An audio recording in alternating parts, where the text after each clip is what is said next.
there was a period where I think it was late 2016 before WSG, where I just had nothing. I was Twitch streaming. There were no GSLs. I think WCS challengers were not really running at the time.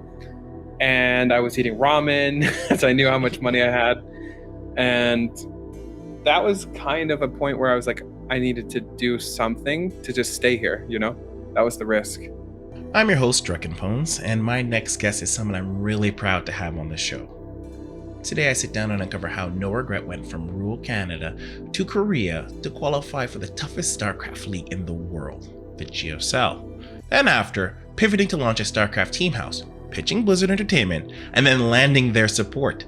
This team house then goes on to fostering top-tier global talent that leads to the first non-Korean to win a Korean tournament in decades. Jake Appleby, or NoRegret as he's known in the StarCraft community, can come across as a bit of a jokester. And that's because his real skills are understated. He's confident, he's hardworking, and he has an eye for opportunity. I first met him way back in 2014 when I was running a local StarCraft tournament series. Back then he was just a 16-year-old Zerg player who would whine to me about equipment performances and give me all sorts of trouble. But only if I knew then that he would go on to so many roles in the StarCraft community, maybe I wouldn't have given him such a hard time about the complaints. In this episode, we talk about the path to some of those roles and the decisions behind them. Decisions between becoming a professional StarCraft 2 player and moving to Korea versus getting a traditional job. What events led him to starting a team house and the lessons learned in negotiating money with a large company for the first time. How do you know when to pursue an esports career? How do you adjust to living in another country? And what's the trick to pitching a large company like Blizzard to take a chance on your project? Let's explore the answers together inside the scene with NoRegret.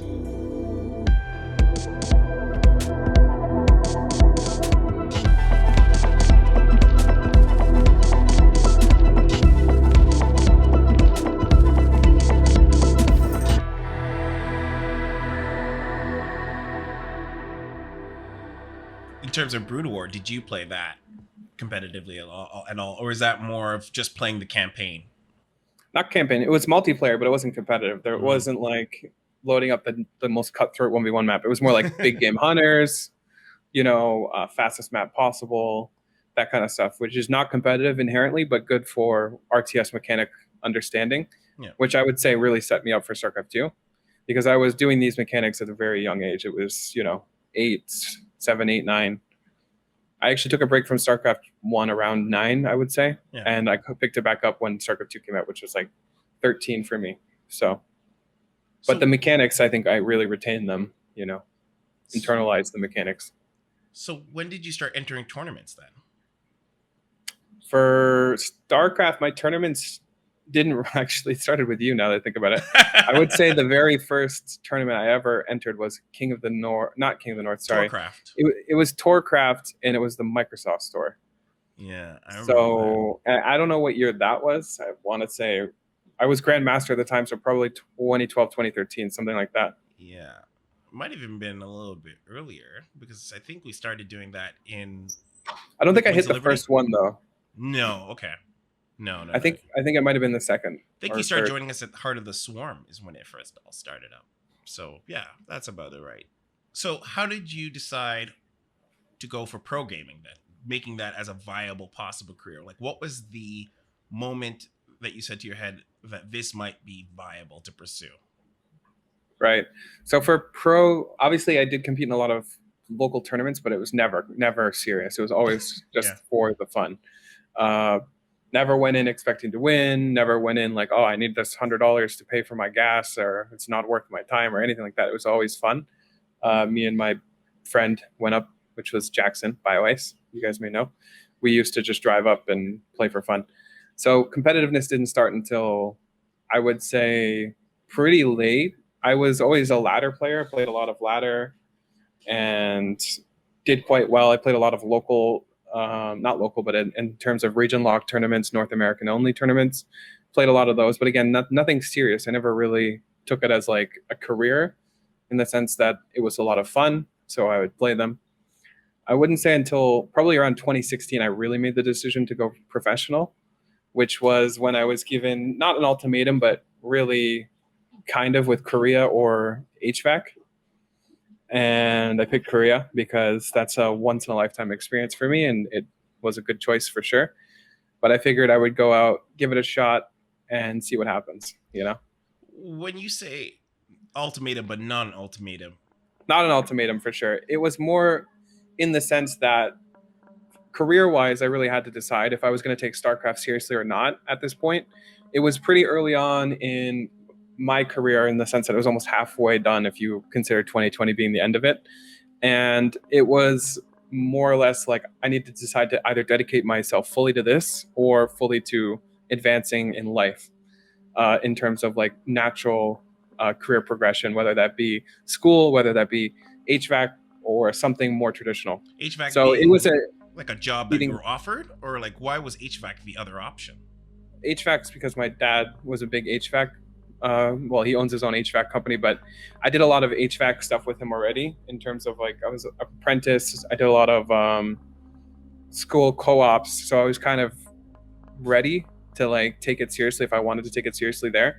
That's a very well paying, like, you know, easy to initiate job for me. So that probably would have been the first step if I wanted to take a traditional job outside of esports. But it was more of a self-given ultimatum, which made a lot of sense to me because I can't just do both half-assed. It doesn't make sense. Like, what I'm not going to contribute to my HVAC career, I'm not going to take a salary because I'm not doing full hours, but I'm also not doing full hours of StarCraft. So what's the point? You know, I'm kind of just coasting between both of them. So yeah, the ultimatum was given to myself. Like, do I want to take StarCraft serious enough to put my, you know, put myself into a comfort zone and go somewhere where it makes sense, where I can just dedicate my time and dedicate myself solely to it? And the answer was yes, I did want to do that. So did you get an opportunity from Korea? Like what sparked that conversation in your head? So it started with I was doing a lot of stuff with Psystorm, which was in the US, and they did not allow me to enter again. Not Psystorm, but the United States didn't let me enter a second time for whatever reason. I did not overstay. I didn't do anything wrong. It was the fact that I was young and I had nothing tying me to Canada besides my family.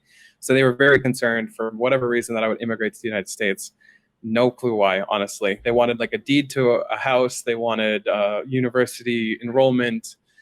And obviously, or they wanted pay stubs. And if you think about it, a StarCraft player has literally none of those things. So I got wrecked, you know. Maybe it does sound suspicious that you'd be playing video games in a foreign country.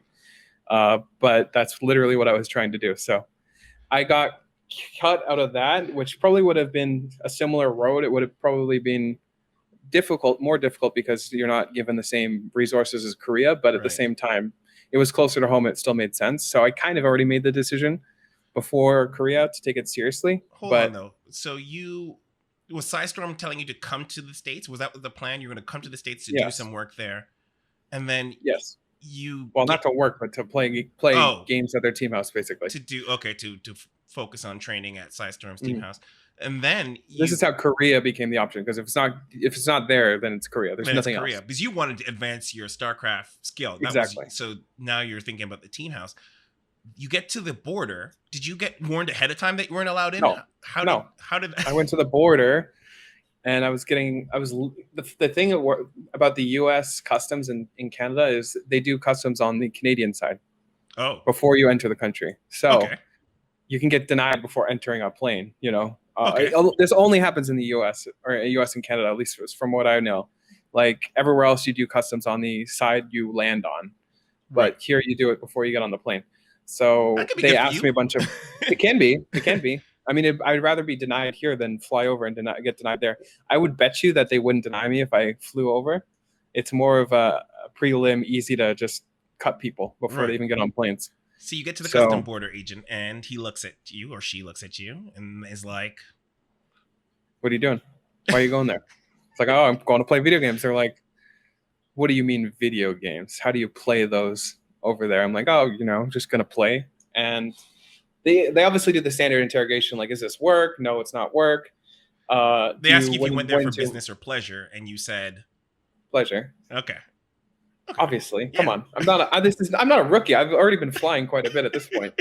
Like, I understand the gray area that I'm in, but I'm not a paid employee. You know, this is not how it works. It's always a pleasure. The point was, I did nothing wrong, but they didn't have enough, I guess, information to ensure I was going to return. I think I had a return flight, but that wasn't enough for them. That's usually enough for most places, but It's really it wasn't in this surprising case. they And the couldn't. guy was super strict. Like I Oh. said, he needed either a deed to a house, an enrollment in university, or pay stubs. That was it. Those were the only three things, and those are the three things I couldn't provide. Anything else I could have provided. I'm surprised because what if you're just vacationing to the United States that they would That's what I said I was doing. Anyways, I said I was going to play games with my friends, basically. Oh, okay. Which were you I don't banned? see why. Were you banned? I wasn't banned. No. Oh, okay. I've been to the U.S. multiple times since then. I've never had issues with the U.S. Even they don't even ask me that many questions anymore. It was just one single You just officer. got really unlucky. It was just This one officer had a problem with video games or some shit I don't even know, and was super strict and basically fucked me over that whole thing. And then I think there's a period of time where I'm a little bit banned. You know what I mean? Yeah, you can't enter. Like, it's not banned, but then they screen you pretty hard. And once you enter and go through a couple times after that, I haven't had any issues since then. But certainly the very first time, and like I think I tried maybe one more time a week after and still couldn't get in. So I was like, all right, that's done. I'm not trying this anymore. So now Korea. What does Yeah, that so look like? Korea was the next option. I had a friend that already had Korean connections, which is Huck. So I asked him to reach out to some of the esports teams, the KESPA teams, to see if any of them would accept a foreigner as a player at their house. And we got a bite. So I went to MVP. And yeah, pretty easy, no-brainer once I got that opportunity. What happens when you land at the house? Like when you first get to, I'm assuming at that time's your first time ever to Korea, or you'd been in Korea before? First time to Korea. What happens First when time, you land? first time out of North America. What's the story actually. when you first get there?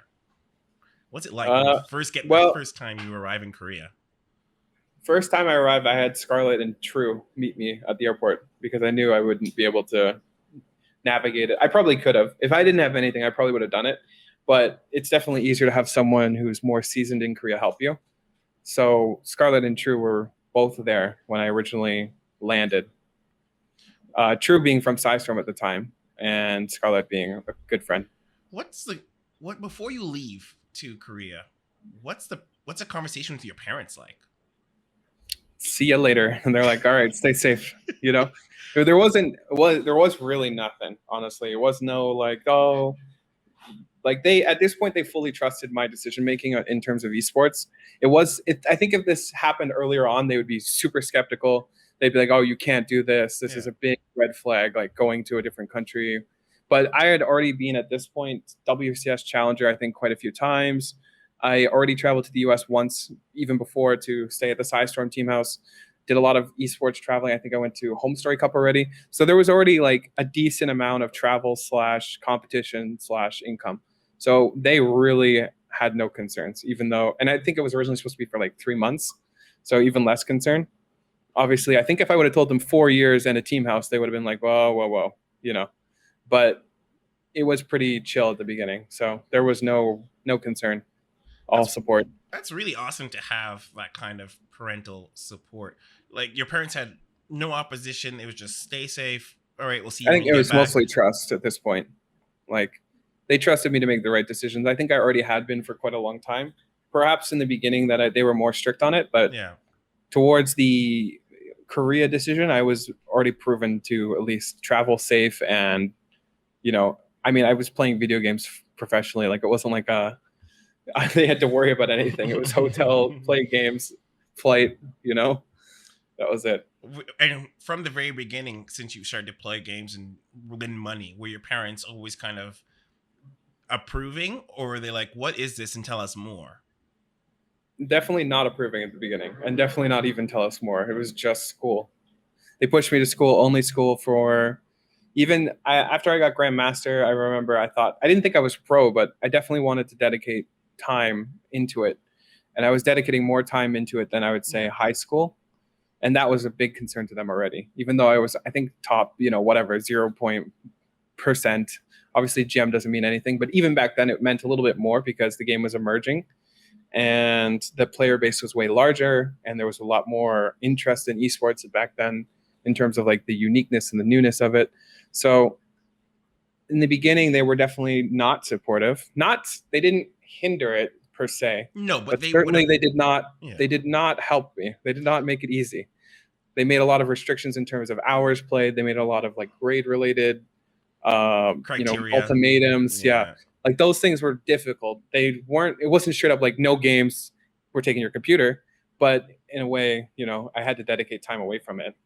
I imagine there would have been conversations like, Jake would like you to focus more on school. And I'd be like, no, fuck you, mom. I'm just kidding. I would never.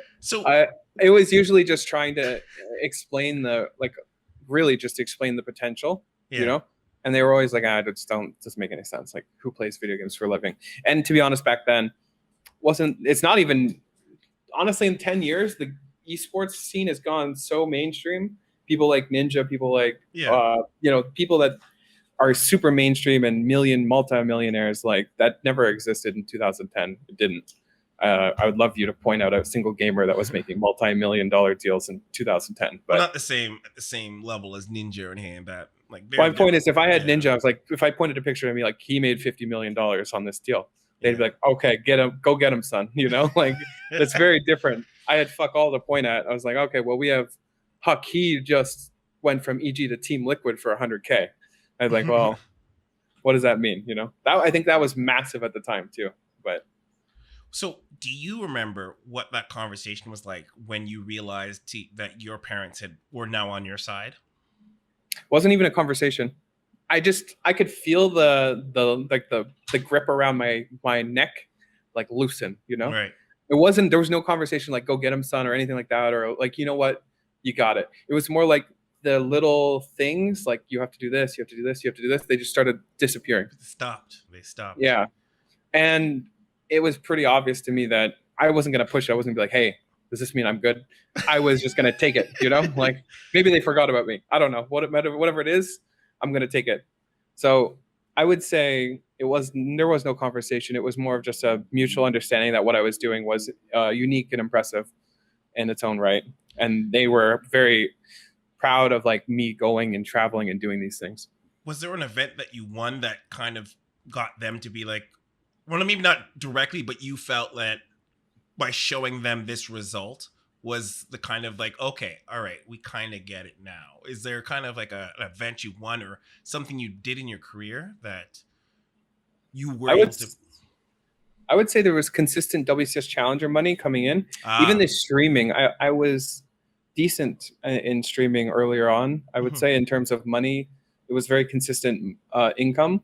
I think once they saw that I could, make minimum wage on it or whatever it may be, like because they always pushed me to get a job or whatever. I was like, no fucking way, I'm working at a McDonald's and I can make the same at Twitch. There's no way. That would have been like, I'm leaving, I'm going somewhere else moment. But they never forced me eventually. So there wasn't, I wouldn't say a specific event. It was more of like a built up trust over a period of time. Where they could see that, okay, they could see that something was happening. Yeah. Clearly there was progression. We went from like nothing, no events, no money to, okay, now he's making minimum wage. Now he's getting top 4 in Challenger or whatever it might be, top 16 in Challenger consistently. They didn't really understand what that meant, but they could see the progression, right? And when you see progression like that, it's different than saying, hey, mom, I'm going to be the best StarCraft player in the world. And then do real nothing. Results. You got real results now. If we have the beginning results coming, like you can expect some progression in the future. And that's basically all it was, is trusting that I would progress. And even if I didn't, I still had minimum wage job. So, what can you ask for more in terms of a high school student? I think that's the bare minimum, really. Yeah. Now you're in Korea and you get to the MVP house. Mm-hmm. How do you acclimate to to that? I mean, I don't know if I ever did acclimate, to be honest. It was not culture shocking in any way. Everyone was so nice and supportive, but of course it was totally different. I mean, coming from rural Canada to a city like Korea, or not a city, but a city to Incheon, which is where the team house was. It's insane. It's a very insane change. Definitely mesmerizing to be in such a place and to see all the practicing. And I wouldn't say I ever acclimated in terms of like being a part of the team or anything like that, but definitely the work structure / play structure and that kind of stuff I definitely took accustomed to really quickly. It's really complicated to think about for me because it was a time of confusion, I would say, in terms of like what I should do, because it wasn't, Right. say, an English team house where everyone's talking about what they can do to be better. And it was more of like I was on my own, but I had all these resources around me that I could maybe utilize if I could figure out how to ask them. So it was kind of complex, I'd say, the relationship there. What was the first night you're there at the team house? You're probably in your room. Did you have your own room, by the way, or did you share a room? Late at night, what's going through your head of your game plan? Like, what's the conversation you get to have in your head once your first night in that team house? I don't think it was very much StarCraft related in the beginning. I think it was very much Korea. It's so cool. Like, this place is so bright and vibrant, and the food is so different. It was more of like being in this place rather than being in that specific place, like the team house itself. Mm-hmm. I remember looking out the windows and seeing, I think it was raining and the neon lights were on, like a very picturesque like scene where, it was just mesmerizing. So certainly that kind of like going from, farmland and, nothing. I think I used to have to ride my bike 45 minutes to get to my closest friend, so to being in a city where it was just so bright and vibrant and there's people everywhere, and the transit runs all night, and I don't know, it was just so cool. And did you feel like you made it at that point? No, not in terms of StarCraft. There's definitely been points in my career where I felt like I made it, but in terms of like culture, in terms of like growing as an individual, I felt like this was really eye-opening because never seen it. Never thought it could be so bright or so big, the world that is. And that was when I really opened up in terms of like culture and like wanting to see more and go more places and do more things, Yeah, absolutely. Even though StarCraft was like the vehicle for me to experience more, And then, so you end up, you're in Seoul, or not Seoul, Incheon. Incheon. Basically the same thing. Let's be honest. They're really close and big. Incheon's where you land. Seoul is like, I don't know, 30, 40 minutes on the train. They're pretty close. And so what was your first culture shock? What was the first incident you realized this was a different place than Canada? I may say something controversial here. That's fine. And I don't think it's going to come off wrong because it's honestly understandable, I think. So when I first landed and I went in the team house and everything, I couldn't recognize the differences in people's faces. And yeah, it's because I think there was probably like 2 to 3 Asian kids in my school, and I just never really had the exposure, I would say, to facial structure, to maybe I just never looked into it really, but I just couldn't tell who was who. I couldn't tell, even though I knew some of their names, I couldn't tell which player was which. Honestly, it was pretty shocking to me. Like, I don't know how, to me, I'm like, I know who, like, I just couldn't tell. I don't even know how to quantify it. Did you get people's names wrong? How does that look to you? Well, I just didn't. Yeah, definitely that was another problem. Like, I didn't know how to approach people because I didn't know who was who.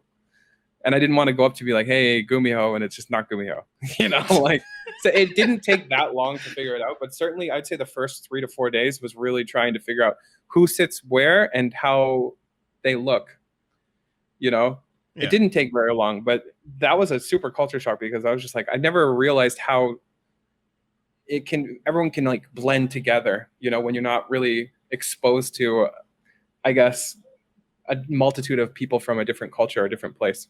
The first time I walked in the GSL studio, like where the live broadcast was being held, was like very I don't know. It was a very memorable moment just because this is a place I saw on Twitch all the time, and it's a place that was so bright and vibrant. Again, like anything bright and vibrant was mesmerizing to me, coming from such a rural area. So what'd you do first when you got there?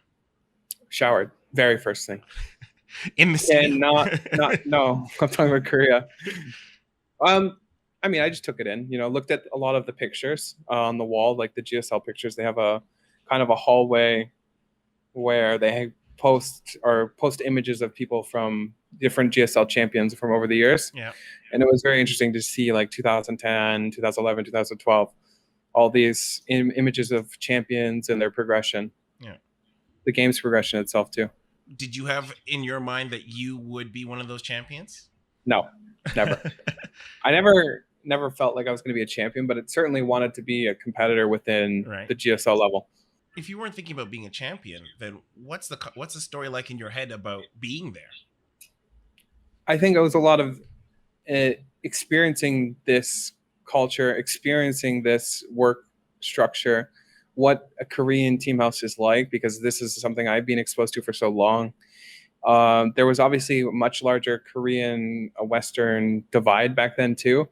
So it was really to dive in and see what it's like and to see how this can help me as an individual coming from such a different place, and take it from there. I really didn't go in like I'm gonna get top 8 or I'm gonna get top 16 or whatever it might be.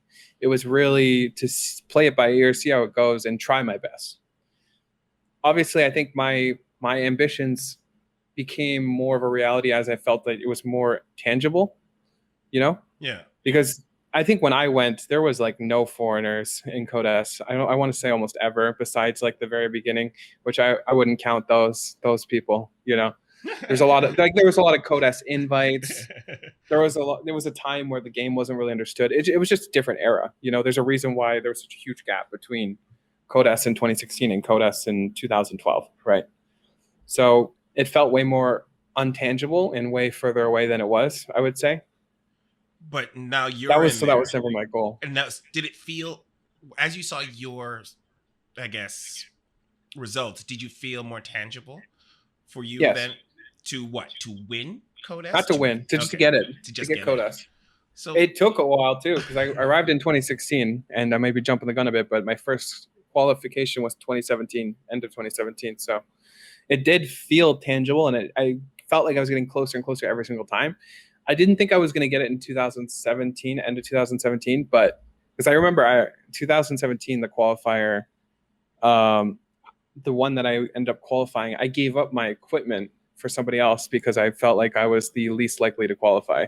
And then I was one of 3 people to qualify. And that was, a big moment for me. That was the Impact and Innovation group. So tell me how. I think I gave it up to Neve, by the way, and he just bombed out. I want to say that's what happened. So when you see your result of getting Code S, you qualified. What's the story of what you did next when you finally hear it? Like, that must have felt. Oh, it was top of the world. I don't think I've ever. It felt like the last 10 years came to this point, and it truly did, because afterwards, never, even when I got the next one, nothing ever felt that high of a high, because it was just something I was working up to for such a long period of time, and it was such a incredible journey to get to that point, and everything aligned. I remember thinking the games were running very much how I felt they were going to. It was just all the stars aligned, and I beat someone incredibly good at the time. He just came off of a championship. I think it was the VSL. So it was just everything was perfect. I remember running around screaming, basically, not quite screaming, but definitely super excited. I remember trying to keep it down for the other players because the people were still playing, but yeah, super excited moment. Was there ever a time you had thought about returning to Canada? No. I would say once I landed, I was hooked for, I definitely thought I would return at some point. I didn't think I was going to stay there for so long and get so entangled, but I never thought about it. I figured as long as I can eat, I'm happy. I don't need that much money, even if I'm spending it. As long as I'm existing, it's fine. So didn't really worry about it, honestly. Was there a backstop? Was there a point where you would have been like, okay, whether that being imposed by yourself or someone outside, that you had to be like, all right, well, this isn't working? Did you have any, was there a target that you had to reach or a certain timeline you had to make before you had to make any hard decisions? I would say no. There were some. I remember running out of money at some point, which was obviously concerning. Um, Not as concerning as now. If I look back and I be like, man, he should have been way more concerned than he was. You know, How did you run out of money? What happened? What's the story of that? just well, I mean, living at the team house cost money. I think it was like $500 a month for rent, and there was food, and I think this is actually before GSL. We were going a bit back and forth. So obviously, once I made GSL and everything, I was good. You know, I never had to worry about. At least I wasn't rich, but I had enough money to live. You know, like there was no issue. And once the team house stuff caught on, like there was no issue in terms of like living. But before the real team house caught on, and before I got Codas, there was a period where I think it was late 2016 before WSG, where I just had nothing. I was Twitch streaming. There were no GSLs. I think WCS challengers were not really running at the time. And I was eating ramen, so I knew how much money I had. And that was kind of a point where I was like, I needed to do something to just stay here, you know? That was the risk, was having to go home based off of funds, not anything else. So I ended up qualifying for WSG through Canada, which was a $1,500 tournament. And after that, I never went so close to be pushed out of Korea again. That was by far the closest I've ever been to. Think about it, like that would have been insane too, because right after that, basically a year after I qualified for GSL, I started their team house, had players from all over the world playing it. So like it would have been like the end. Could have it cut could your have been story like short. cut it right before it got juicy too. So lucky me for qualifying. I actually beat Husheng in that tournament too. It was close too. I think it was like 3-2 or something like that. You were that close to having to be sent home. Yeah, I think a lot of the pressure was making it hard for me to play, because normally, well, at least I wouldn't have had that much issue, but there was a lot on the line for that game. Did your parents know? No, nobody really knew, I'd say, about how close I was. Maybe Sasha, because Sasha did help a lot in terms of, say, you know, we're eating and she would just offer to pay and that kind of stuff. That helped quite a bit. Like I don't know if she already knew. No. Yeah, she probably did. I never told her like, hey, I'm out of money, period. But that helped a lot. I think I probably would have been out before then. So tons of credit to Sasha for helping, you know. And was that kind of the environment a lot of times where players would help each other and keep each other's backs? I would say no, to be honest. Like, I think it is the case where if you're openly in need and everyone's able to support, then that's the case that it will happen that way. Yeah. But it just doesn't really happen that way. It's not usually so cut and dry, like I need help and there's people around you willing to help. I think Sasha was a really, really good friend and knew that I needed help without me saying anything. But I don't think that's a very common case, you know. Not a very common relationship for players. Well, I don't think people in general. People in general don't really not take responsibility, but go out of their way to offer support for people that aren't asking for it, you know? Yeah. So how, you qualified for Codas. Things are going on a high. What's the story between the start of the team house? Who comes up with this idea? So I would say it was between me and Sasha. I remember we were eating chicken and beer, and we both were in a circumstance where we needed to find a place to live. Like, obviously, I was living in MVP and Keswick disbanded, so that was not long for the world. And Sasha was living in like a 1-bedroom, not even 1-bedroom. It's an office style, which is just like, you know, bed, desk, and that's it.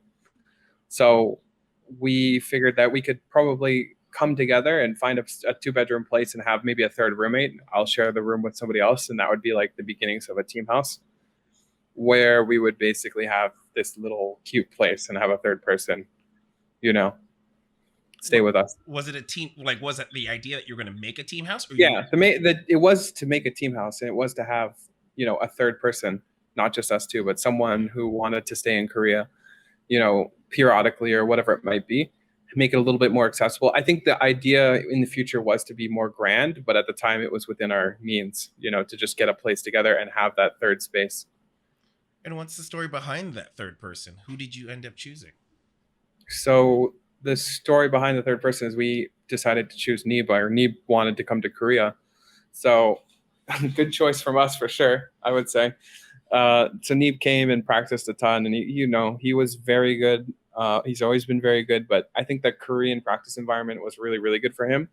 At least at the start. I wouldn't say he always capitalized on it from there on, but in the beginning, he was such a good practice player. He practiced a lot with some of the Koreans. Solid work ethic. So he ended up winning Kespa Cup, which was the first tournament won in like 20 years on Korean soil for StarCraft. So what's the conversation when you invited Neeb, though? Was he approach you or vice versa? I think Sasha already knew that he wanted to come at some point. So we kind of had it in mind that he would already stay with us. But I don't think it was set in stone or anything like that. We kind of just floated it by him like, hey, we're going to get a place. We might have room for a third. Would you be interested? And he'd be like, yeah. Certainly it was us going to him, but we already knew he was interested, at least minimally. And then the idea of turning into for more players and expanding it. Mm-hmm. Where did that come from? I would say that was definitely me. I don't think Sasha had strong feelings either way in terms of like adding more people, but really I wanted it to be more accessible for everyone because I knew at the time we had one space and there was interest for more. Who approached you? Anybody for that? Well, we had 2 Chinese players, which was Time and Cloudy. Obviously, Time becoming a really, huge Chinese powerhouse. Obviously, I would say we didn't kick off his career, but certainly he really grew with us. That practice environment he certainly took advantage of, and they were the first 2 people besides Neeb that were super interested. Did you go looking for them, or did they come? They looked for us. They looked for you. So word spreading. Who spreads the word? Who's spreading this? Well, I mean, I think Kespa Cup was a huge word spreader, the fact that a foreigner wins Kespa Cup. But we also did a lot of video content and streams and stuff. It was known in the community that we were doing this. So at that point, you're starting to get the word out, and organizations start to approach you at that point. I imagine Base Trade, I guess, is the first. Yeah, kinda. So I remember in 2016, I was kind of feeling the interest on Reddit, trying to gauge basically if this is a very fruitful endeavor. I think back then I liked to engage more with the community and see what sentiment was before pulling triggers. Obviously now I would say I care a lot less about the sentiment of the community because I would say I'm more confident in the decisions I make because of the experience I've gained. But back then, was not as experienced, was not as cut and dry, I would say. So I was feeling around on Reddit, and Base Trade reached out basically saying this is a great idea, and let me help, be the middleman, I guess, between me and Blizzard. To connect you and Blizzard? Kinda. I would say they wanted to be in between me and Blizzard, but it's kind of like that. Yeah. Obviously, there's no secret that there was a lot of issues between me and Base Trade that I'm not going to bring up because it's dead. We're letting that die. But there were a lot of differences in the way we wanted to run things, and it was, in the end, it was my passion, my projects, and I was on the ground doing everything. So it felt we both had our own sides and differences, but yeah. Well, we won't talk too much about it. Naturally, without bringing up the Base Trade incident directly, what did you come away with from that experience? Well, I learned a lot about dealing with organizations, I would say. I was a lot more naive at the time and trusting than I should have been. I think it was an important lesson to learn to just, be confident in yourself and put your foot down when you want certain things done. Don't be a pushover, that kind of stuff. It was really my first business endeavor, I would say, ever. So there was just a lot of learning about how to communicate properly. Maybe I wasn't the best at communicating either, and I should have been. Maybe I'm still not, but it was a learning process and still is a learning process. So just trying to take everything in and understand where I made mistakes and where I could have done things better. So you took that away from the incident, and then your next business endeavor. What's the story? What happens in your next business endeavor after a base trade goes by? What's your next? Yeah, so we always planned on continuing. I mean, it was a huge success in 2017, 2016. We had Cyril, we had, tons of Europeans, tons of players participating in GSL and really opening up Korea, I'd say, to the Western world in terms of faces and content. It's more accessible if there's foreigners participating. So it was a really big achievement, I would say. And everyone really saw that, especially Blizzard. So we went to Blizzard directly. There was no middleman. We wanted to pitch exactly what we wanted to pitch. And it, got approved, and we moved forward with Blizzard for a year. How did you pitch Blizzard? What's the process from you being this person in Team House, which for the most part is known amongst the community, but maybe you are known or not known within the Blizzard circle? How do you get that initial reach across the aisle to a corporation which has many people who may or may not care about what you're doing? So obviously they did care about what I was doing. They knew exactly what was going on in terms of successes, achievements. And I was also traveling quite a bit at the time for esports events. So I ended up meeting a lot of the people that were behind the initial Blizzard deal, the one with Base Trade. And like at an event or at events, yeah. So I ended up getting invited to a summit. I think might have been 2017. Mm-hmm. Anyways, one of those summits, I really connected with everybody that was involved in the project, the initial project. And obviously the initial project was a success regardless of mine and Base Trade's own differences in the way we wanted to handle things. Oh, so the project was Blizzard a super success. In the beginning through Base Trade? Was that how was that the initial project? It was a deal between me, Base Trade, and Blizzard, basically. Ah, I see. It was a big collaboration, right? Right. The waters got messed, but the initial project was very successful. Like, there was no question. The content was great.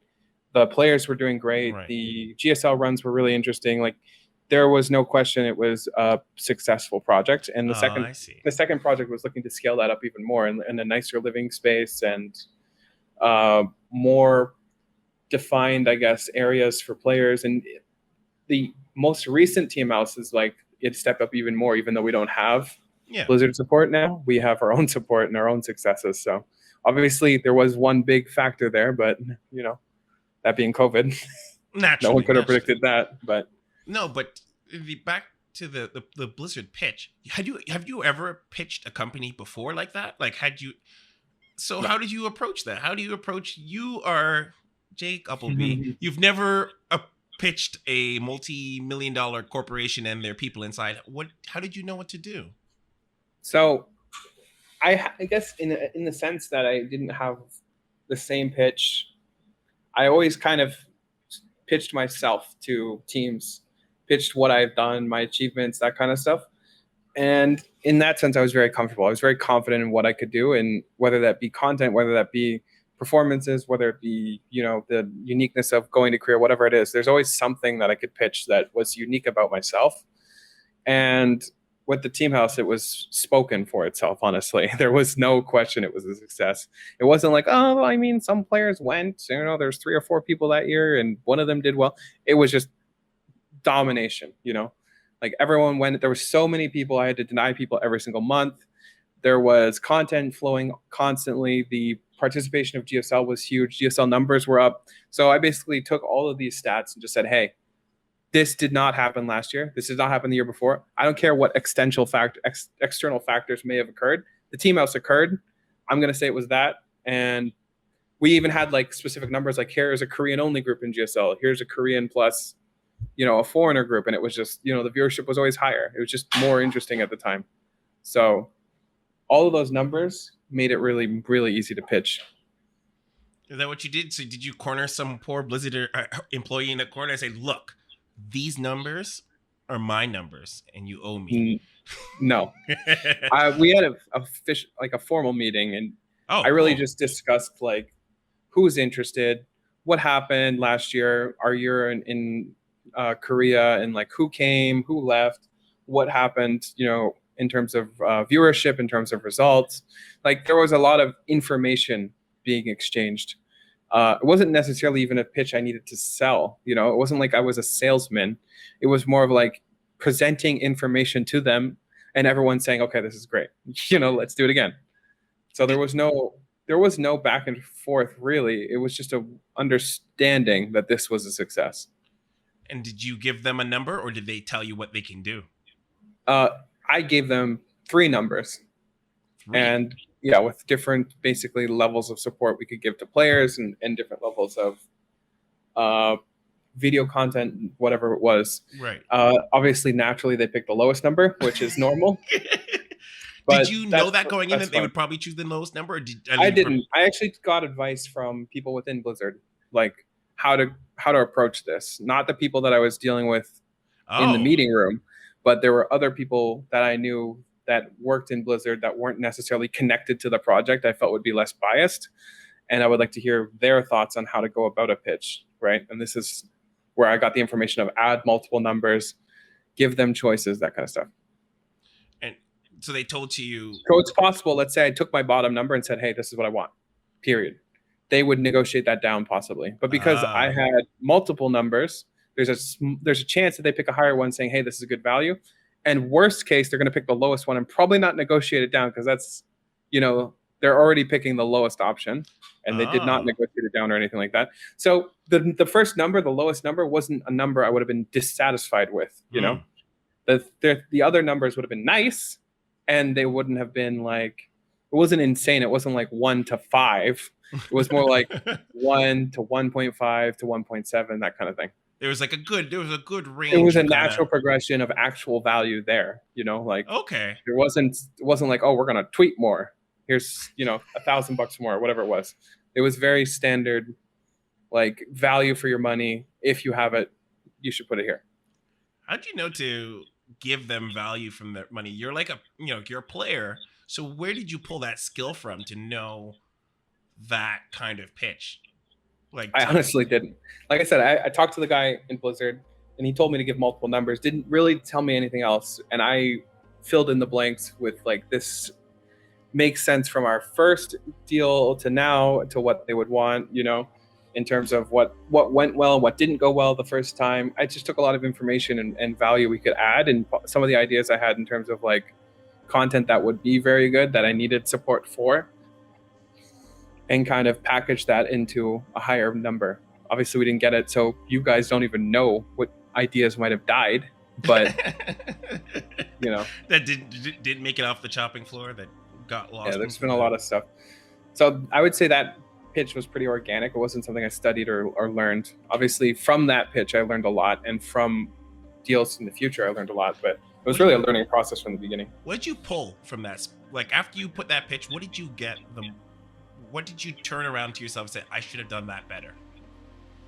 I think the initial number wasn't a bad number, but it wasn't enough. Like, even looking at it now, like I think we operated at a loss despite having Blizzard support, and that's fine. That there's really nothing wrong with it. But if that number was just a little bit higher, it would have been way less stressful. We wouldn't have had to have so many more people. Like, I had to pack the house. I had to cut corners on certain places, and it would have been like, it didn't even need to be that much, maybe it was 15% higher. That's what I felt like. It was always we're just this much off every month, and I had to cut corners for it.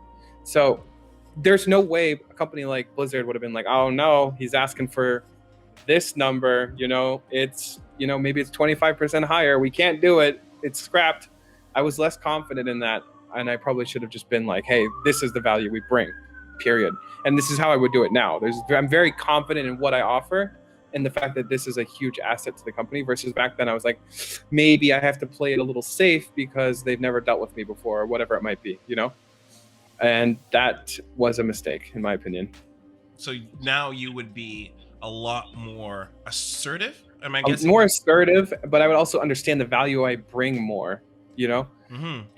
I knew there was a value there and it was tangible, but I didn't know how much, say, Blizzard valued that at, And there was no question what I was doing was worth an extra 25%, 30% it would have been, and that would have made a massive difference to the everyday life of all the players for an entire year. So looking back on it, yeah, absolutely, the minimum number would have been higher. To be honest, as what I do now too, like oh my god, that contract was probably 10% what it should have been. Like, if anyone else, if I would advise myself right now, like, hey, you're asking for 10% of what you should be asking, they will not pass on you. You're offering like a huge value to them. The reason why you're in this meeting, there's a value. They care about what you have to say, like all these things were so, and I was pretty on my own in general for the pitch / the presentation / the money, everything. Like, it was all on my own, really. So certainly understanding the value of what I bring and the costs and everything else, I thought it was a massive number. It's not a massive number. Okay. Living in the real world, it's not a massive number, So you would know better. You would know how to deal now with maybe a no or a, that's a little bit too much. Like, exactly. Those were scary ideas back then, right? Like a no, now my entire idea is gone. My whole plan is gone. I blew it. It's not the case. Really, it isn't, So learning from all of that, I wish I could have just did this. This was like my second deal. So, pitching a multi-billion-dollar company on my second deal is just, there's a lot of mistakes, I would say, I guess. So what was there ever a time? Well, now you've made that deal with Blizzard. You've run sometimes. What was the time that you felt like the house was in trouble financially? I wouldn't say ever felt in trouble.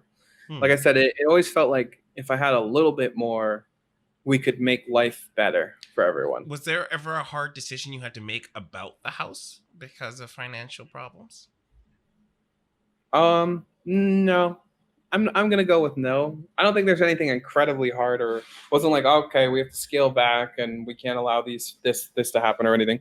It was more of just like, if I had an extra 25%, I could really scale back some of the things I had to do. Like, for example, we had 12 people at one point. Like, that's just not a great living environment for anybody when you have that many people in such a small, like, nobody really cared, I would say, besides maybe some of the regular house members. I think most people were just excited to be there, but it wasn't necessary. We didn't have to do that if the number was just a little bit higher. Also, a lot of the streams were really big ways to subsidize like missing revenue, and maybe we wouldn't have had to stream so much, or maybe we wouldn't have had to sell out so much. They're all fine. Like, it all turned out really good, and there's a reason why we're still doing it. Even though we have COVID, it was still a success, and it might have been harder work for me to figure all that out and to maybe subsidize some of that with my own money, but it wasn't that big of a deal. So money-wise, how are you doing at that time financially for you personally? How are you feeling? I mean, I can live, so that was good. There was a lot of more income at this point. Besides the team house, I didn't make anything on the team house. In fact, we still lost money. It's more of the experience and the service we could provide everyone else that was the value. But big things like I got a lot of commentary jobs in 2017, 2018. Obviously, Codas twice, which was $6K. There was a ton of like patterns to my income that made it not a worry anymore. Like, living in Korea at the team house was so cheap. Like, we're talking, if I paid rent, which I didn't obviously because I was working for free, but if I did pay rent, which I could have, it would have been $10 a day, which is just it's not that big of a deal. Like, if I could qualified for Codas once, I have more than a year, almost 2 years. No, more than a year though, for sure, of rent. So, and I didn't pay rent. So what you actually transition now at this point from less of like a player, more like a coach, team manager, house manager. But what was the idea to focus more on? You started to do casting around this time too. What was the I want to say conversation, but more, what did you say to yourself that you decide, you know what, I'm going to go try casting now. I'm going to switch from player to caster. Well, it wasn't even. I never even wanted to do it. I always felt like okay, I could do it. I But would like to do it, but I didn't care enough to say, uh, poke Nick and Dan every day and say, hey, I need a job, I need a job, I need a job, I need a job. It was more of like, I'd be interested if you guys are sick or whatever it might be. And then I think Nick had some kind of, I think he just felt bad. It might have been like a food poisoning or something. Um, and he just couldn't do it. It was such short notice. They just had to pull me. Like there was nobody else. So I like was the like, hell last yeah, well, option. I'll do it, So I went out and did it, and I think it turned out really good. The first GSL cast was pretty good, and at that point, I was basically one of the default commentators because it was just clean. May not have been. I'm not Nick or Dan, but I know what I'm talking about. I know the players well, and it was a unique show. And you brought your confidence to that, I presume, as well. So Certainly why? within StarCraft, there's Of course. a like an obvious confidence, I would say. Yeah, it's definitely enough his confidence. So you're, though, at this point, are you choosing careers? Because it feels like you have a lot of balls juggling in the air. So where are you going? You stated obviously earlier that you're not really one to half-ass anything. So where was your focus? Where did you think your Focus was focus Team would be? House. The nice thing about commentating for me was I always, because I played StarCraft, I always knew what I was talking about. Like I didn't need to brush up on studying. I didn't need to understand where the game was. Basically, everything else I did was giving my casting better knowledge. Obviously, the way I communicate was articulate enough to commentate already. Perhaps I could have projected myself better in voice volume and that kind of stuff, but it didn't feel like I was half asking, the commentary because I already knew everything I was talking about. I felt comfortable, right? So I would say I was focusing primarily on the team house, Yeah. but that secondary thing wasn't being half-assed because of my, role in the team house slash competing. Now I need to know, do you feel like you had made No, it? I don't think I've ever felt like I've made it at any point in my life. Now that I think about it, like the only time is when I made GSL. I felt like I achieved the goals I set out to, Yeah. and ever since then, I've always had the goal unattainable. So it's never felt like I've made it. And even that goal might have been unattainable, and somehow I just got it. So I would say the I've made it feeling doesn't really happen with me. It's always progression. If I make this, then I want this. If I want this, then I want this. And it just keeps the ladder keeps going up, and there's no complacent slash okay, I've made it, I'm done. And you don't, some people do, and maybe you don't, but within those times of moving, you get that goal and your next goal, do you ever feel exhausted, or that is there a time that you felt that what is it all for? Anything like that? You just keep the Never. next goal? It's never happened. I would say if I felt that way, I've always shifted it before it could be complacent. So, for example, let's say I felt like StarCraft was stagnant, which I never felt my entire career. It felt like a constant progression. But if it did feel stagnant, I would come to that conclusion pretty quick and instantly shift my focus to something else, whether that be the team house, whether that be a job. Like, it's not a point where I'm like, oh, okay, I can't do it. This sucks. It's more of just like, all right, my role is better utilized in somewhere else. And you can see me doing these shifts constantly throughout my career. They don't necessarily need to be permanent either. Maybe I'm better utilized as a coach right now. Maybe I'm better utilized as a manager right now. Now I'm utilized as a pro gamer. Okay, now I'm back into like a management role. Like it's been like peaks in different places where it made sense for me to be. Would you say then your skill is versatility? For sure. I would say I'm incredibly versatile in the sense that I've done everything. Like I've done content producing, I've done tournaments, I've done playing, I've done managing, I've just done everything. You pick up roles really easily. Like, well, at least that's what it feels like. Is there a process for you? I would say I'm like the common phrase, jack of all trades. I don't say I pick up something and I'm just the best at it immediately, but certainly competent enough to do jobs in multitude of places. So And I think that's a part of the reason why I was so successful within StarCraft. I wasn't necessarily the best player, but I was always in the right place at the right time in terms of like finding where I needed to be to benefit others or myself, you know. And did you feel like you rolled into that in the sense that you went looking for it, or did those things just happen to you? Do you like They just happen, I would say.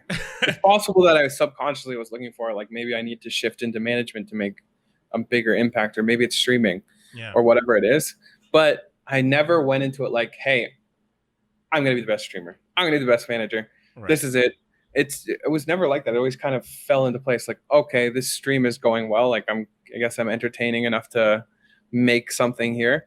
You know, this is good, and maybe I'm getting better playing. And oh, okay, well, let's do some management here. Like, I think I can help Sasha do this for in terms of like taking some load off so she can practice, whatever it might be. You know, like there's phases. Right. It felt like, and every single phase I went through, I picked up knowledge from, which was big. What's your cue then to know to switch? Because you seem to have this, I want to say gift might be a strong word, but like you seem to have an intuition to know that this is the right time to change. Because some people get really hung up on being, I want to be a pro gamer. I want to be a pro player, and I don't want to choose something else. This is what my dream is. But you seem to be like, you sense something in the air, and you I don't know what it is, but now that like you think about it, everything is like that for me. Even like the Korea switch, and then MVP, and then this other thing. Like it just seems to be very progressive, and it's not like a stress position either, where you think like, oh, okay, MVP collapsing should be kind of stressful. The house I've been living in for 4 months, I'm out. I have to find a place in Korea. Didn't care. I was like, okay, we'll figure something out. Figured it out. Like it's always just an adaptation to pressures, I would say, within my current role. Like maybe management isn't the most sensible thing. What is, okay, maybe this makes the most sense. Let's give it a try. Is that money? And does money money is not a huge pressure. It's never been a huge pressure.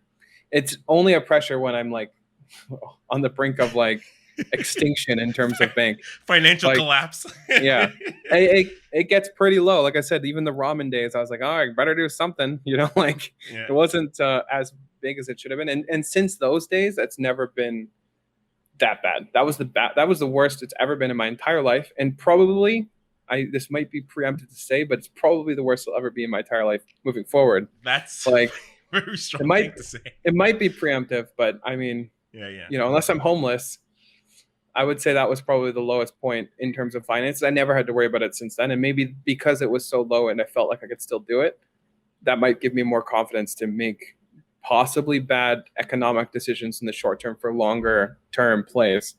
And maybe that's why it works out the way it does, because I'm willing to sacrifice certain things in short term for longer term profits. Do you look for the long term? Do you have a long term, like, do you have a 5-year plan, a 10-year plan? Do you plan that far out? Do you have a long term goal, and everything's just working towards it? No, the answer is no. I would say mid-term, not like 3 months, not 5 years. It's probably more in like, what is this going to look like a year from now? What is this going to look like 2 years from now? Esports, your career, your life? This exact role I'm in right now, whether it's pro gaming. What is my pro gaming career going to look like a year from now? Is it going to be still sensible? Am I improving? Am I deep? Like, am I stagnant? Is this something I want to do? Honestly, me wanting to do something is probably the most important thing. And as I've become complacent in certain things, makes sense for me to shift my focus, because once I focus on something, it gets done.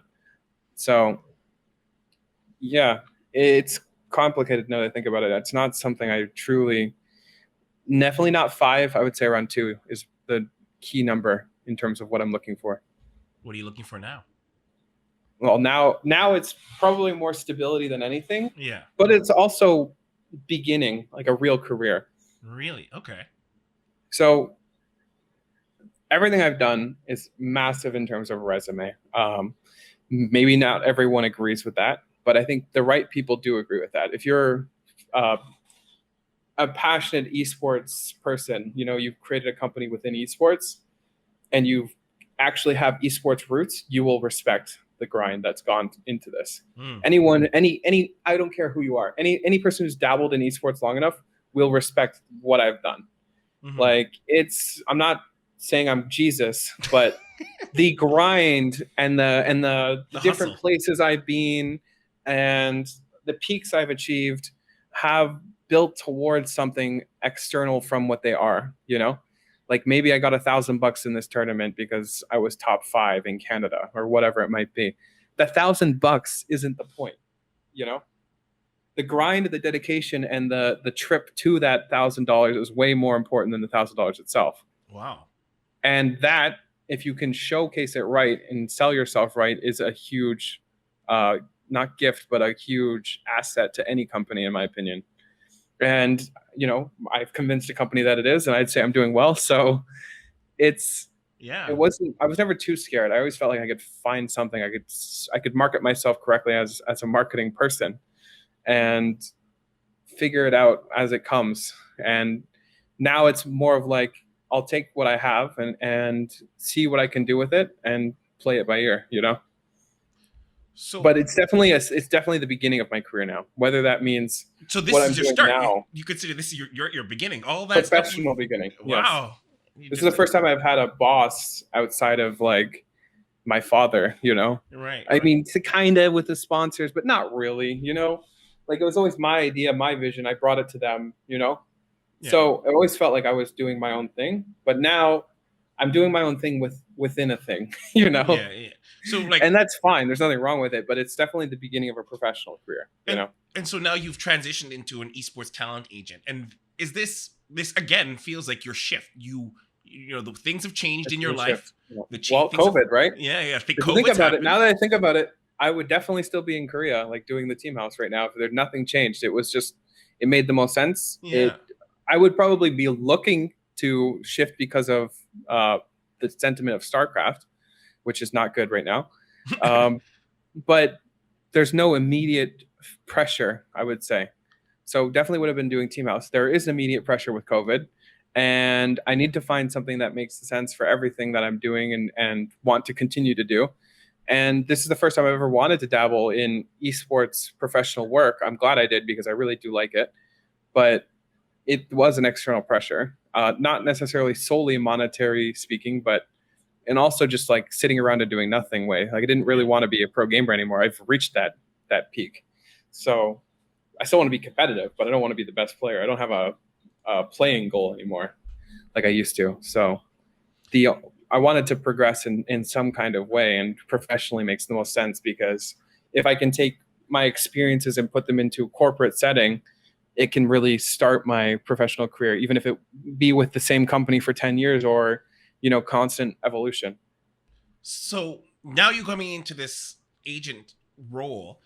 The lessons you pulled from negotiating with Blizzard, negotiating with organizations, even players in some degrees.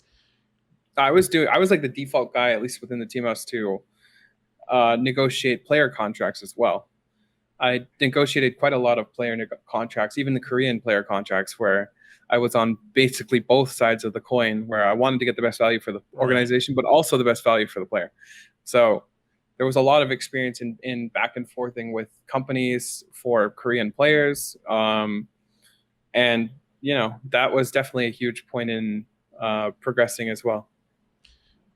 With understanding which, aspects are basically valuable to both sides. Was there ever a time you had to make a hard choice with a negotiation? Because those are two competing places to be. Did you ever have to make a choice that you were maybe not happy with?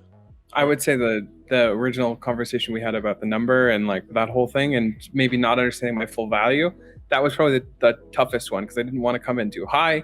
This is a number I was bare minimum, truly the bare minimum. I felt like maybe it's just better to have a initial start and then grow it later. It was just, that value was not, should have been higher, and it would have made life easier for everybody, including myself. So that was the only regret / hard choice I had to make. could have been the right choice. Who knows? Maybe they're like, whoa, this guy's way off. Like, fuck him. I doubt it, but that was always my concern. And I think that concern went from like an 80% concern factor to like 2% concern factor in my modern day self, you know, which that confidence of knowing the value you bring / what you're asking for is something that takes the experience of what I've done in the last 4 years, 5 years. If anything, that's been like almost seems like your theme from a lot of the things that you've done after that has been knowing your value. So then going back to Jake at StarCraft, going back to our first tournament that you and I met, and you have the opportunity to talk to that Jake, what would you say to him coming up? Like, he has no clue what's going on happening. What would you tell him? I have one saying, and it came to my mind immediately, which is just buckle up. Fucking buckle up, dude. I don't want to give him any advice. I don't want him to change anything. I want him to be ready for that ride, because he does not know what the fuck he's in for. He thinks he's a high school student who's just playing for fun and it's gonna do HVAC in a couple of years or whatever. It's not gonna happen. You know, buckle up, get ready, because it's a wild ride. Over the course of your career, what is the thing that you've purchased under $100 that has helped you the most?